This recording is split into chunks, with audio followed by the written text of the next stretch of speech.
Good morning, everyone, and welcome to Sunday morning at St. Luke's, our Sunday forum. It is Creation Care Sunday.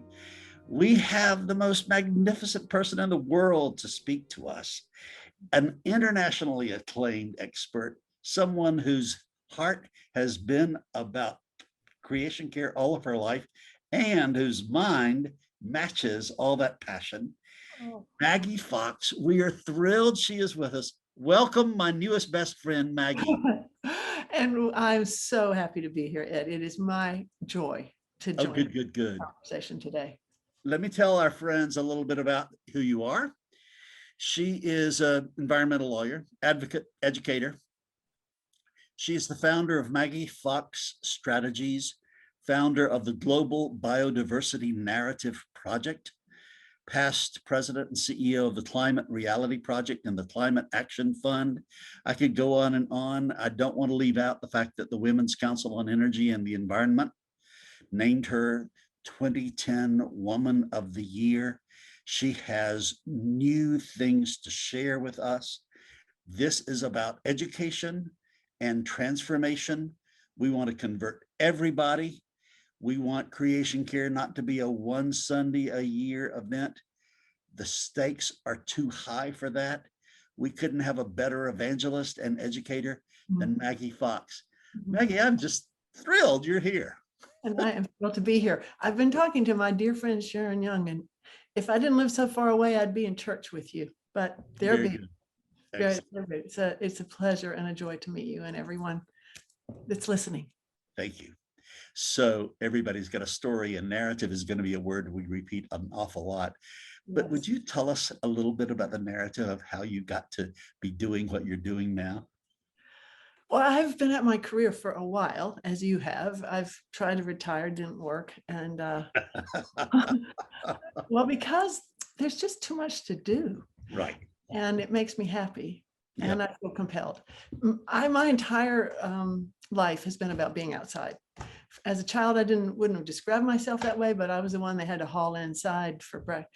I was out before breakfast and hauled in for dinner and snuck out during nap time in the afternoons in the summer. I didn't really see myself as an outdoor person. I just gravitated, and I went to Outward Bound in North Carolina.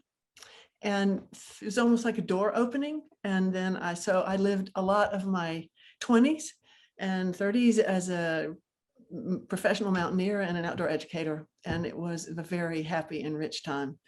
I'm also a dyed-in-the-wool conservationist from my top of my head to the tip of my toes and my aura. So all of my life, I've worked on protecting lands and waters, shifted to climate for about 25 years. That's not about land and waters, but all these issues get so siloed. And I worked with Al Gore for about 5.5 years doing international work. It was explorers, but in that journey, I learned a number of things. My husband was in elected office nationally for about 20 years. I learned something because I am a policy person, a lawyer, an advocate, a conservationist, and also involved in politics. And I thought change originated in the world of policy. And I spent a lot of years doing that. Along the way, during the Obama years, Michelle showed me some of it, and the work I was doing on climate showed me a lot. I began to realize that change has to begin in culture, and that policy and politics are the delivery agents for the change that we agree to. We haven't agreed to a whole lot recently in the last number of years. So our policy and our politics reflect, in many ways, the lack of agreement. Some of the division has been created on purpose. Some of it is real. It's all real once it happens. Some of it's been politically motivated. Some of it's just actual genuine differences in how we see the world. But as I worked on climate, I began to realize that our climate work had not been working because we hadn't actually understood where change originates.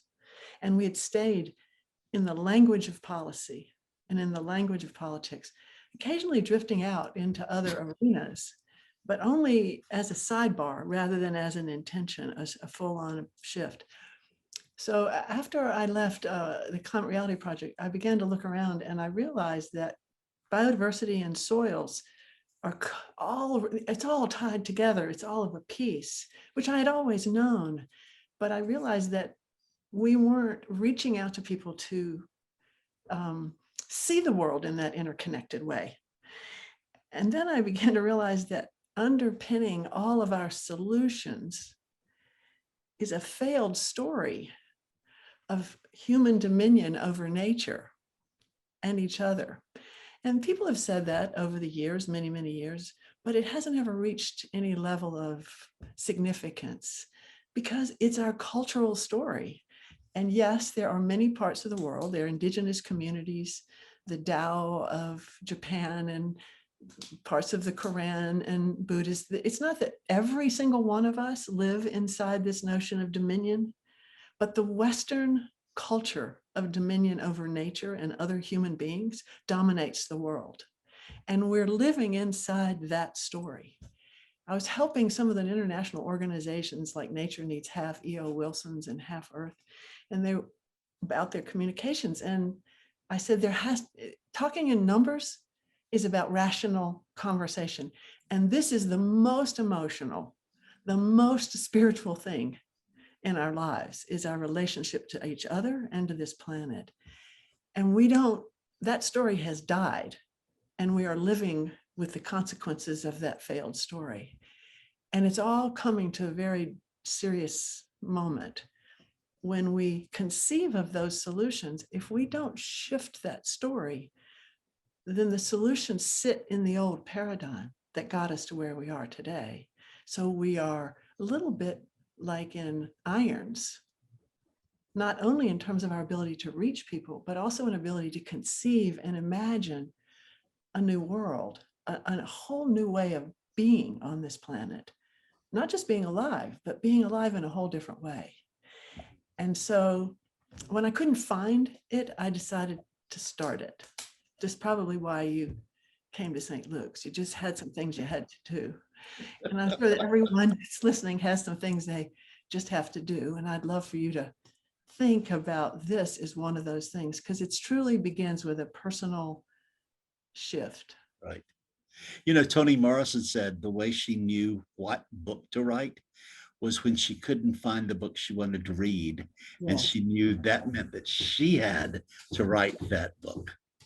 Yeah, and I felt both empowered, but also humbled, like the notion that I'm going to like jumpstart or spark a conversation that shifts, like, the way we think as human beings about our relationship with the natural world and the earth.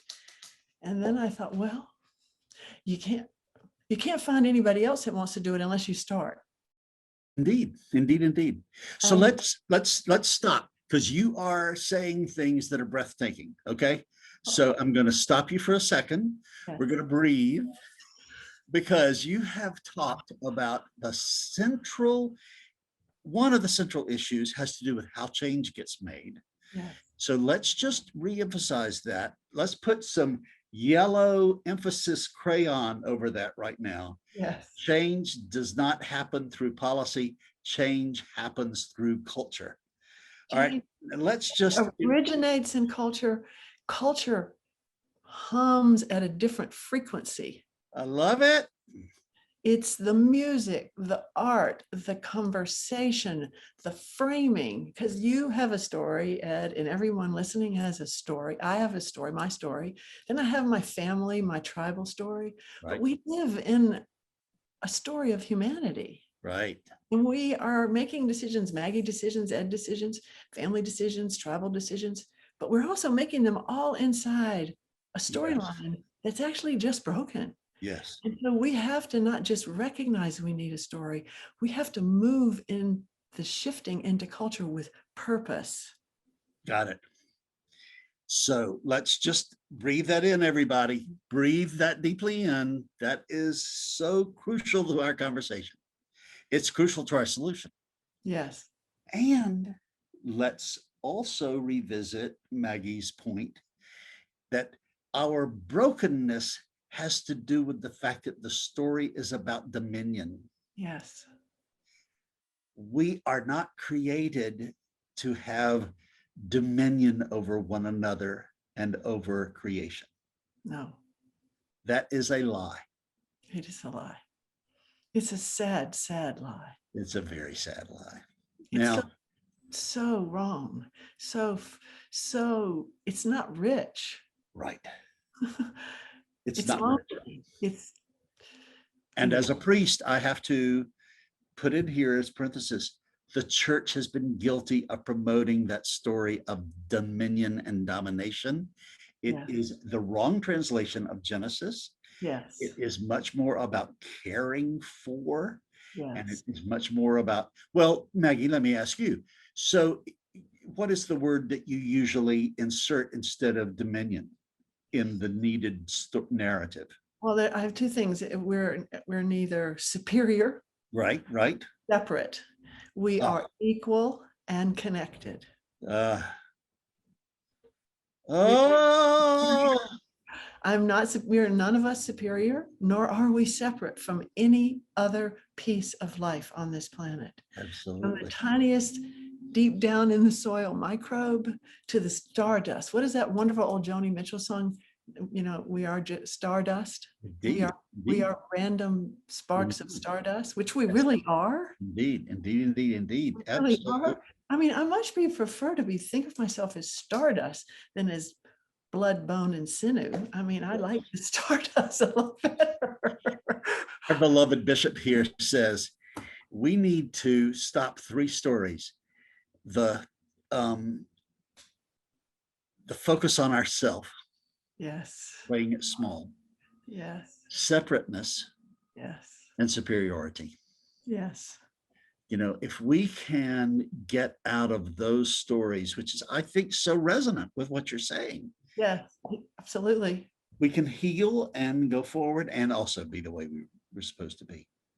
So we have a sense of your story, but we're going to revisit that over and over again. Sure. But you have come to a point now of getting lots of people together. Yes. So tell us a little bit about that and the That mission. was pretty exciting. For you and for everyone in this parish, it's like starting on something that you're driven to do and then finding out that people want you to do it and you don't know that. You have no idea. You just start and you go, I could get smacked down tomorrow or 2 days or a week or a month. Rogue laughing, but I started reaching out because I've been in the conservation movement and worked both in the United States and around the world. You tend to run into a lot of people in a long career. And so I just picked up the phone and started calling people, and I got people saying yes before I could really explain what to do. So I pulled together what I called a charrette, because a charrette is a beautiful word for an intense design period where people flew in. It was considered by 100% of the people there, it was the last meeting of any size that any of us went to. It was Valentine's of 2020, and Brazil, and it was just unbelievable. Some of my favorite examples of someone was a wonderful, wonderful human being by the name of Oscar Soria, who was born and raised in Argentina, and who is very close to the Pope, and who was invited by the Pope when he realized he needed to do an encyclical before the Paris Accord. He went outside the church. You will appreciate the significance of that. Yes. And had lay people who were people that he trusted working on the first draft and then bringing that in. And the heresy of that won't leave you. But it ended up becoming one of the more important documents because now the church is organizing to turn that encyclical, which is essentially the same thing we're talking about today, into the organizing document of every parish church in the world. Wow. It actually started an internal organizing project to do that, which is a beautiful thing. And well, Oscar was there, so that tells you it's a window into the kind of people that just found their way. And in that days that we had, we first tested the hypothesis.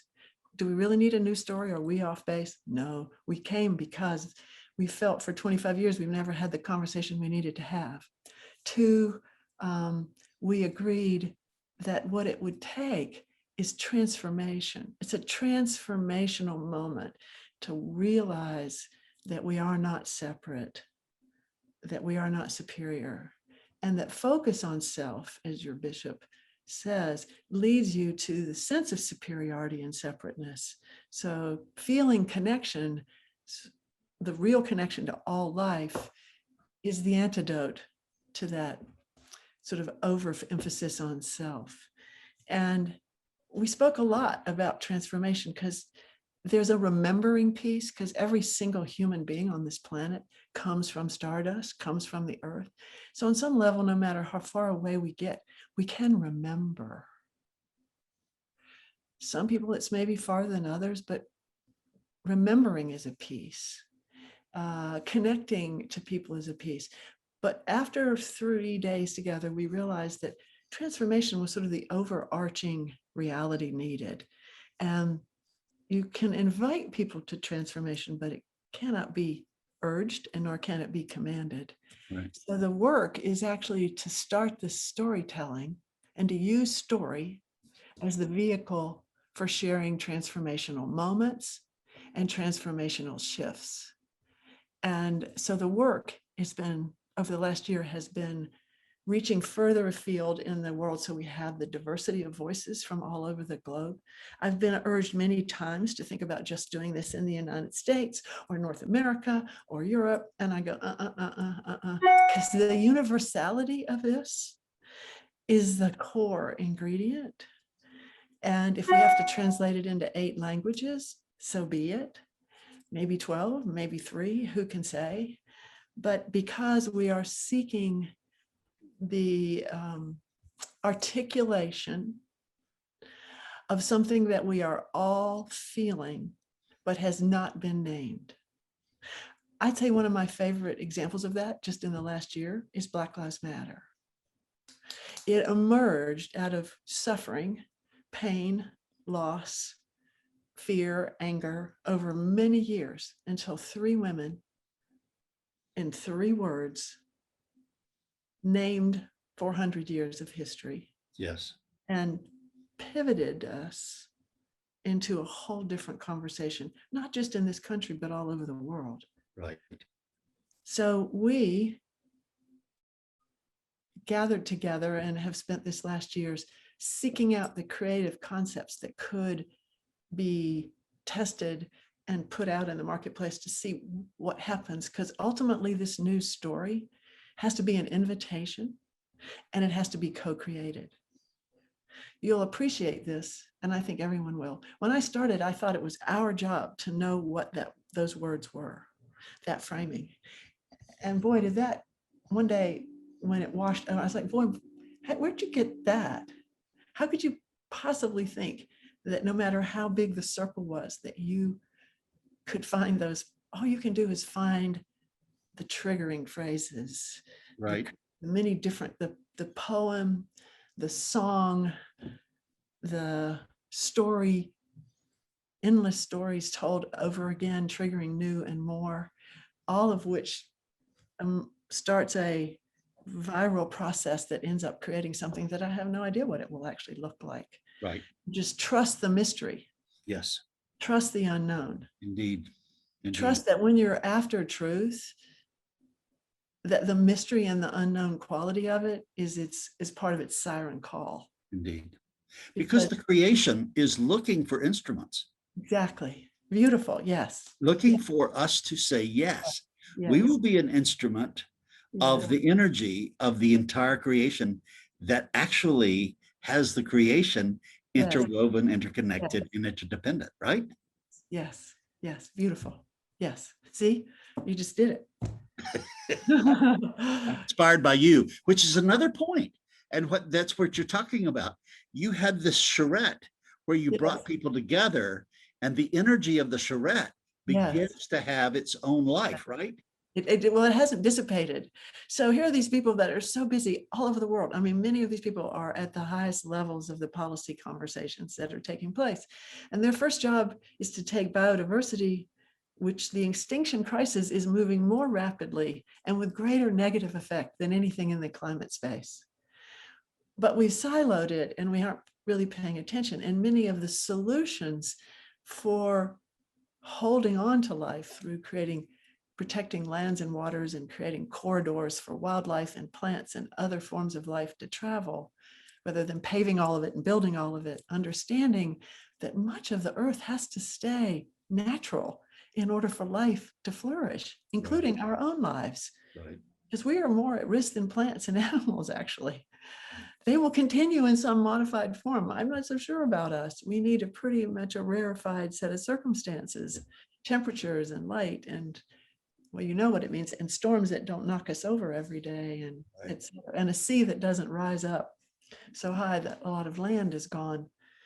But in the end, the excitement of this last year is that no one is left. We just keep more people rafting up with us, just Right. signing on.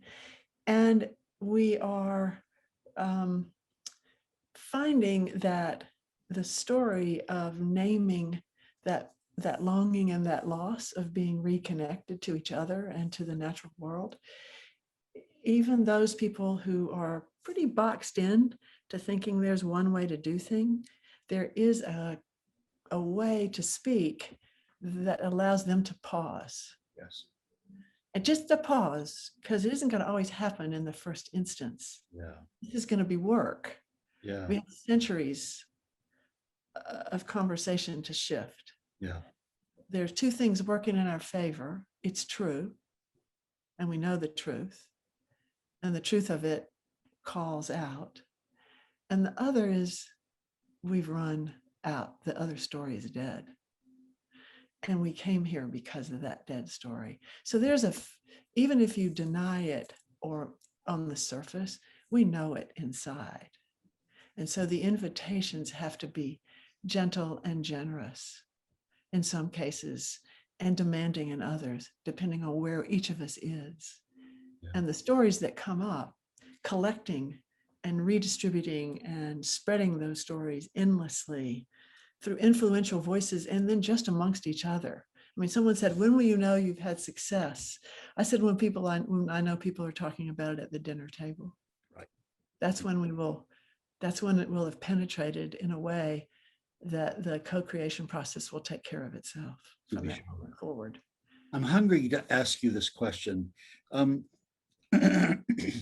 As I mentioned, we've recently completed a study of caste, the book, and yeah, and the words dominant caste and subordinate caste have kind of come into our vocabulary these days, and it is so very important for the dominant caste to use Isabel Wilkerson's vocabulary to decenter ourselves, yes, so that there can be yes, the center occupied by everybody, not the dominant caste. Right. So I'm hungry to ask you this question about the correlation between that and the decentering of human domination in all of creation.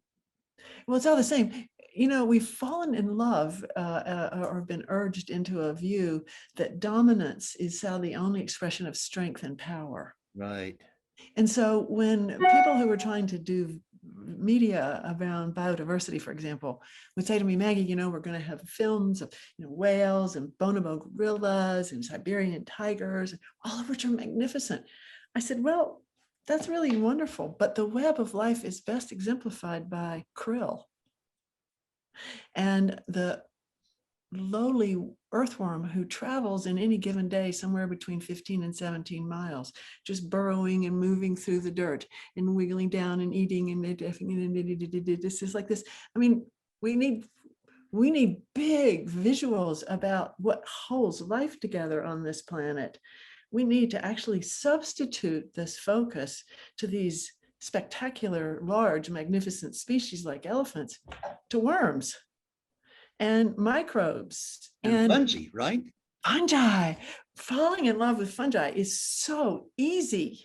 The interweb of life below the soil, connected by fungi, is like the biggest internet it makes the internet look pale and tiny and unimportant, because that communication system is global and continuous over all of the earth, even those places that look to be deserts or dead, because it's just a different kind of fungi. Boy, did I get excited about that when I found that out? Oh my God. I'm resting. I'm nesting and resting in a different set of arms than I knew of. right? It's all there holding us. The worldwide fungus. A worldwide, rich, interconnected talking, just like learning the trees speaking to each other. Well, of Yeah. course they did always. Yes, Did we yeah, not know that? Did we talk about it? yeah, No. And when you talk about it, when you finally emerge out of it, well, I felt it, yeah. but I didn't know, I didn't put words to the words of that Right. communication. I felt it. Why do you want to be outside? Because the magic flow of life starts to fill through you like the Holy Spirit. Right. It Indeed. is a It is manifestation. the Holy Spirit. It is the Holy Spirit. And yet Yes. we somehow made it only for us. Right. Exactly. Yeah. The And whole idea of taking a walk in the woods and smelling that difference, that a forest, that part of that is actually minerals communicating one another, but trees between one another. I mean, exactly. that you're smelling communication. Yes. And And then their care for each other is quite a bit more sophisticated than ours. More generous, Yeah. much more generous, much Egalitarian. more they make tough calls because there are times when species can't live and others have to dominate, but it's all done in a spirit of that we are all connected. And if you're leaving, then you will go to the earth and return again. Yes, indeed. Right. We're not really losing you. We're just losing that piece of your energy in this form. Right. Yeah. Right. You will return and you will be here again in another way because you will be bringing life, more life to life. Right. So how utterly comforting is that? Totally. And for us to re-narrate religion so that we understand that it needs to reconnect us all. Yes. That would be a deal if everybody who had any religious impulses understood that religion is about connecting us with one another and with the creation. Well, I have to say something I think Sharon will get a kick out of. Hi, Sharon. And that is, my religion has been the natural world in many ways. Yeah, right. And I'm walking with a dear friend, someone I've come to know in the last couple of years who became a very dear quickly. And at the end of it, he wanted to know about this project. This, da, da, da, da. And he turned around after we got an hour and a half of walking, and he turned to me and he said, well, I have a lot I want to say, but I think the most important thing is this is a spiritual endeavor for you. And I have to admit, you're seeing my face, and maybe not everyone can. He said something I hadn't said. I mean, I was acting it and living it, but I hadn't named it. And so I had my own transformational moment with the naming of it by another person. Yeah. And it was very liberating. Yes. To get down to the core of why I'm driven to do this, right? I thought it was around a long career and frustration and seeing separation when we didn't really have it, around seeing the natural world, but it went even further in me. Right. Yes. And he was, he looked at me, he said, you look a little gobsmacked. I said, I am a little gobsmacked.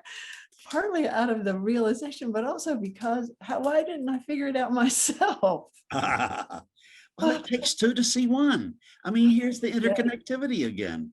We are not meant to be isolates. No, not we can't really. There's no life in that. No, well, no, there's no purpose. No, that's not sustainable.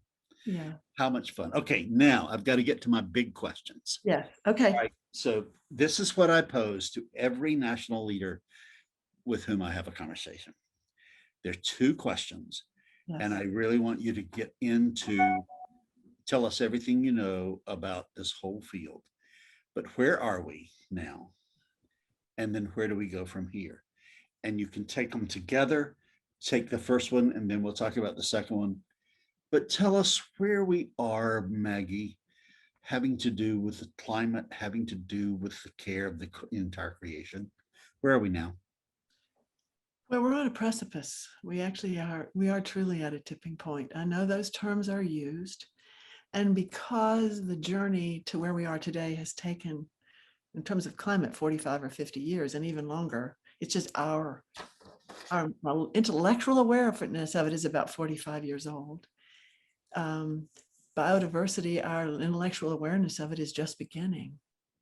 We have known, my dear friend Tom Lovejoy created the term biodiversity as a way to explain, just you want a word that could explain the richness of life, the web of life. But we have, I think the science and our hearts are telling us we're right there. We're at that moment. And you can see it not just in these system shifts. The systems of the 21st century is the system shift for all of life on this planet. It's occurring. We won't have the same economics. We're not going into the world that we know it today. It's not just that when we die, the world will be different. It is radically changing at every level. We have brought all systems are kind of coming to a kind of halt, a quavering kind of shift. Oh my God, this isn't working. Oh my gosh, this isn't working. But it's all we know. It's all we know. So we're really at a very important moment in all of history. And some people think this is a terrible time to be alive. And I wonder why I'm so blessed. Because, we could have been around any other time, and maybe we were, who knows? Exactly. Right. So I don't see it as a burden. I do get nervous. I'm frightened sometimes. I'm sad sometimes. I don't usually allow myself to get depressed because I just get outside.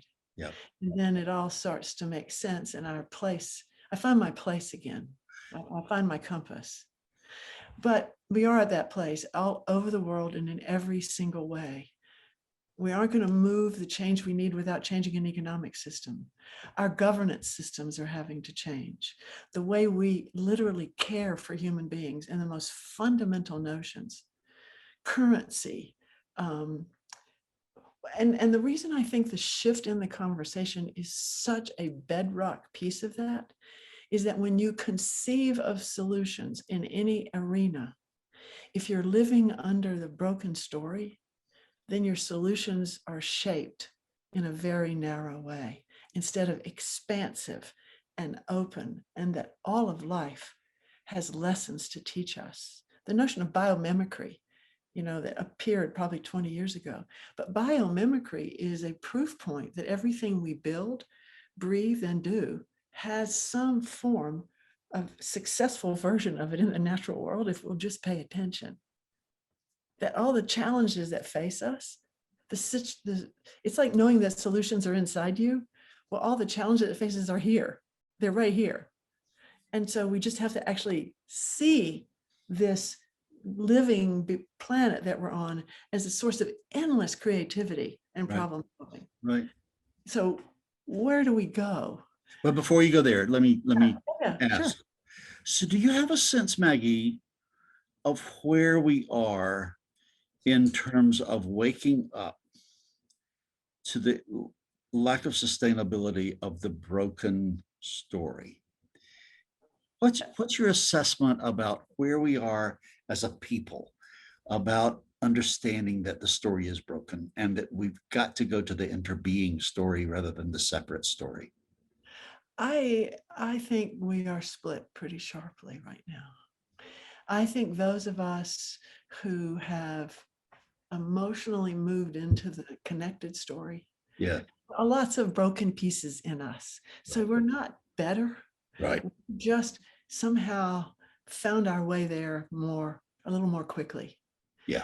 And there are an awful lot of people who are holding on so tightly. Yes. Notion of superiority. Right. And holding on to it as if it was going to be the only thing that kept them from losing their last breath. Right. Fiercely holding on to it, which is why I refer to this work as both, there are manifestos and there are invitations. Yeah. For those of us who are ready, right. Manifesto becomes an expression of what we are feeling and longing for. Right. If you are just not feeling the uncertainty and the loss and fear then we need invitations. And the division that's being sown so aggressively is hurting us terribly. Sure, absolutely. Because it has set up distrust about even something as simple as getting a shot that would not only make my life safer, but everyone around me. Right.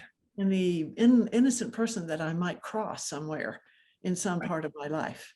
And so we have to really work on that. And I do believe, I have come to believe that the shift can only take place when we work on making people's lives better. Right. At the same time that we're working on extending these generous invitations of connection. Right. Now, let me ask you about the invitation, okay? Mhm. I just want to make a note of making lives better and extending the invitation. Because it's not believable if you're not holding, if life is so hard and you see yourself as so behind that no one knows you, you're not seen. You're so unimportant that you can't be seen. Right. I've actually, I've come over the last few years to realize that maybe the single most important thing I can do in any day is that anyone I encounter, that I somehow interact with them in a way that I help them know that I see them. Yes. Because when you're seen, Yes. when you feel seen, your whole sense of possibility shifts. Yes. I don't have to say I care about you. I can just try to show I see you. Yeah. And I don't have to then, that is an invitation. Yeah. It's an invitation. So two thoughts now about that. Yes. I have this wonderful psychiatrist, neuroscientist friend, Dan Siegel, who says that the cure for trauma are the 4 S's. And he leads with what you led with, to feel seen, safe, soothed, and then we'll be secure. Yes. So I just wanted to put in my repetition of the 4 S's. Those are beautiful. I believe in the 4 S's. Well, everybody I mean, there are times in your life when you're sailing. Exactly. And if everything's going pretty well, not perfect, nobody gets that nor needs it. But then just get a moment of being seen, then you feel safe, soothed. Yeah, and then secure. Just that one little thing, and you were already that way. That's so if right. you don't have any access to being seen, then you have no access to the others. Exactly. And it is a waking up to something that's inside you already. Already. It's there. So let me go to the invitation. Yes. Thought I had. So we've got these siblings in the human family who are holding on so tight that it's violent. It's violent toward themselves and violent toward others. The great sacrament of that, unfortunately, was January 6th in Washington, D.C., a convention of people holding on so tight. That we all know is not sustainable. We all know that that's going to implode.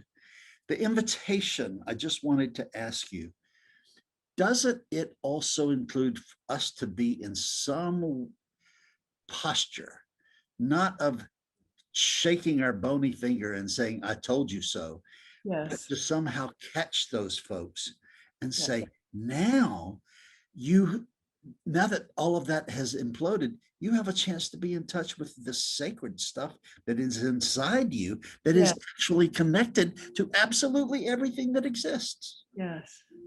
Yes. And, for some people, access to the sacred is something that they feel. For others, it is more, that's why I go to seen, because seen, you can't move on anything if you're crawled in fear. True. You've got to have some sense that someone sees you as a full human being, even though you don't feel like one. Absolutely. Right. And then you have to get some signals that feel authentic to you. Right. That there's more than this one person who sees you, that there's something going to come that's going to make life a little easier. That's why I think that thinking only about story, I don't mean anyone to believe I think that only shifting the story, because the story the story shift is the transformational that we need to do together as human society, because then the door opens to so much and your sense of insecurity lessens because life is there to hold you. But we actually have to do a lot more than that. We actually have to start to make it better. We have to actually make some shifts and push them through. Right. That will make life better, even when they're screaming that it won't. Right. So I think, I'm sorry, go ahead. No, just that I believe policy matters immensely because it's what happens. It affects our lives every moment of every day, even though some people can't see it. I used to knock on doors for many years as an environmentalist, but then when my husband went to office, and I realized after too long that we would go to talk about issues and people don't see their lives as issues. I either have healthcare or I don't. It's not an issue. It's going well at my job teaching, or my job in a construction, or not. My family's safe or they're not. Those are not issues. They're my life. They're my reality. And so the language of policy is often disconnected from the way people feel, even though that policy and the things that are embedded in it have an enormous impact on them. So language shifts are going to be very important to just not finger wagging. It's actually thinking about how to communicate in a way that someone doesn't see it as policy, but as how my life is going to be affected by these decisions that are made at varying numbers of levels, from your local community all the way to international. Exactly. Right. And creating with the story policies that link story, that we think about how they come together, not how you keep them separate. Right. So now transition to, where do we go from here? Well, I've devoted myself to shifting this story, and I spent 40 years in the world of policy and politics, and I think there's a lot we can do in that sense to start to equalize the distribution of resources, so we are not so deeply made into haves and have-nots. The wealth distribution now is the worst it's ever been in human history. And that's got to change. Yes. So broken. Yes. And I look at what Joe Biden is doing, and I have to tell you, I think he's headed to true north in most of these policy arguments, even wrapped up in some really vicious politics. There is a feeling that he's on the right track. And I think you can see it in the polling. But when you ask that question for someone who thinks at global levels, I could tell you it's a teeter-totter. And because you've got a Bolsonaro in Brazil, right, is a mirror image in his own way of a Trump in the United States, right, or a Putin in Russia. Right. At the same time, you have China with all of its issues around human rights, moving very fast towards creating an eco-civilization and using language daily in China that we are like, huh? I mean, things like bioharmony, which sounds like soft and gooey here, like a donut, and has become an expression of a deep faith in the natural world in China. So on the one hand, there's a great division, and on the other hand, there's real hope. And it's just, we're just like this. Yeah. If I were a bettor, I wouldn't know where to put my bet. I would just put my bet where I wanted it to go, but not where I thought it was going to go, because I don't know. Of course. So what do? I think each one of us has more agency than we give ourselves credit for. Right. I think that every single one of your parishioners are given a choice through all of the various things that you help bring together in conversation to think about how every action of theirs in the course of a day is about finding out their impact and their relationship with the natural world. At the same time, their relationship and impact with other people. Yeah. And so how they spend their money, how they give their money, how they live their lives.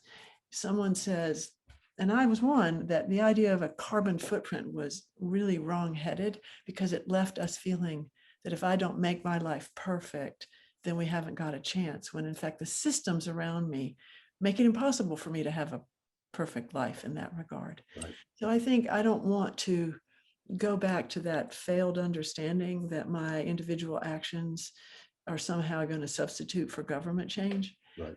But I have always believed, and I know it's to be true, that when I act from a place of clarity, no matter how many dumb things I do along the way, that if I'm moving in that direction, I have more power and authority to demand changes in my governance, Yes. in our governance, than I do if I'm standing on the sidelines and not living that. Right. My clarity about demand operates from within my own commitment. I can fairly ask for much when I am doing as much as I possibly can. Right. Right. Right. And I think that matters. Yes. And I think, but I also think that the reason I am doing this work is that there is very little conversation at the policy level that's about what we're talking about. Right. Right. And because of that, there's a lack of authenticity. Yes. Unintentional, in some cases intentional, but often unintentional. And there's also a lack of fundamental truth. Right. Right. And people see that, and it produces more cynicism and less belief in systems. Yeah. The systems are breaking and have broken, and so we don't trust them. But we have to build new systems that we can trust. Right. So in order to Go ahead. achieve, I have to be serious. I have to be joyous and serious Right. about what I do Right. and what I can demand. Right. Right. Right. Right. Right. Thanks for talking about the both and of the policy and the systems level, and also the personal individual. A friend of mine has just introduced me to a beautiful sentence. There's no such thing as a small word or a small act. There isn't. All matters. All matters. It all matters. And go back to the vibrations that we were talking about at the beginning of the conversation. Language and conversations and policies all have a certain vibrational level. They do. I mean, you can feel them. You can. I can feel it between us. You can. I mean, Oh, yeah. on Zoom, and I can feel it. We're not in the same room. We're not in the same Absolutely. building, but you can feel it. Absolutely. Absolutely. And I can feel the energy that's come for the rest of my day from this conversation. Right. It's not just confined into this moment or into a digital space or a non-digital space. It is active. Totally. It is living, and it is replicable. Yes. And influential. Yes. And it's having the butterfly effect. Exactly. Of sending out vibrations to absolutely. Oh, I'm so with you, my friend. I am so with you. And it helps me when I go outside to invoke Francis of Assisi's call, brother, sun, sister, moon. Oh, water, you are my relative. Yes. Leaf on the tree, you are my relative. And in fact, you are me. You and I are. I am you. We are. I am completely connected to you. And when the world is in this much tumult, when things are crashing out from under us, I live 6 minutes from the King Soopers in Boulder, Colorado, where 10 people were killed. That's my neighborhood store. I didn't know all of those 10 people, but I know 7 of them. Oh, it's never been that close. So how are we surviving? This is heresy in this community. People are just, what? No. Well, yes, it has happened. And what it has done is that pain has brought a community together in a whole new way that no one would have chosen. No one would have chosen to come together even deeper because of this than we have before. But we're not going to let it, we're not going to forget, and we're not going to let this, we're we're going to keep those people alive in our own actions and in how we care for each other. So I don't want to be Pollyannish. The tasks are enormous. But the truth is, because I am not alone, because we are together, I'm just rafting up with people that I know can help stay together and bring others on board. Maggie Fox, this has been a sacred moment for me. I have had church with you, and I'm so grateful for your leadership, your presence, your work, your energy, your vibrations, everything. So let's stay connected forever. Absolutely. I am on your team. I am on your team.